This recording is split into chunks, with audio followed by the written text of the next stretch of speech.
Hello दोस्तों, नमस्ते, प्रणाम, हर हर महादेव, राधे राधे। आप सबका स्वागत बा हमारा यूट्यूब चैनल में। दोस्तों तो बहुत ही आज एक प्यारा सा गीत लेकर आई हूँ। बहुत प्यारा सा ये गीत है दोस्तों, तो आप लोग बने रहिएगा इस गीत को सुनने के लिए। बेटी विवाह गीत है दोस्तों।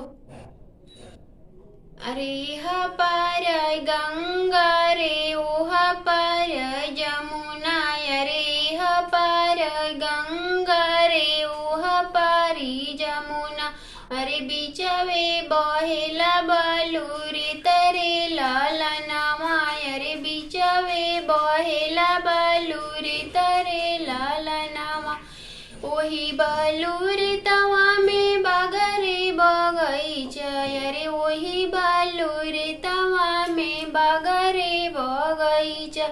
अरे फूलवा फूले लाइका चैनर रे लाला नामा, अरे फूलवा फूले लाइका चैनर रे लाला नामा।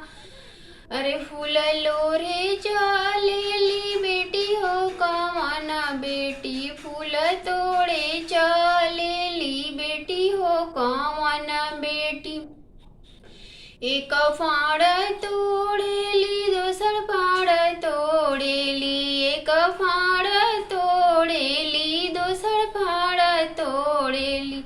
अरे घोड़ावा चढ़ला आइले दुल्हा कौन, दुल्हा घोड़ावा चढ़ला आइले दुल्हा कौन दुल्हा। अरे धइली हले गोरी गोरी बाहरे लाला नामा, अरे धइली हले गोरी गोरी बाहरे लाला नामा। अरे छोड़ी स्वामी जी गोरी गोरी बहिया, अरे छोड़ी स्वामी जी गोरा गोरा बाहरे लाला नामा। अरे अति सुकवर हमारे गोरा बाहरे लाला नामा, अरे अल्प सुकवर गोरा बाहरे लाला नामा। इह पारी गंगा रे ओह पारी जमुना, अरे इह पारी गंगा रे ओह पारी जमुना। अरे बिचवे बहेला बालूर तरे लाला नामा, अरे बिचवे बहेला बालूर तरे लाला नामा।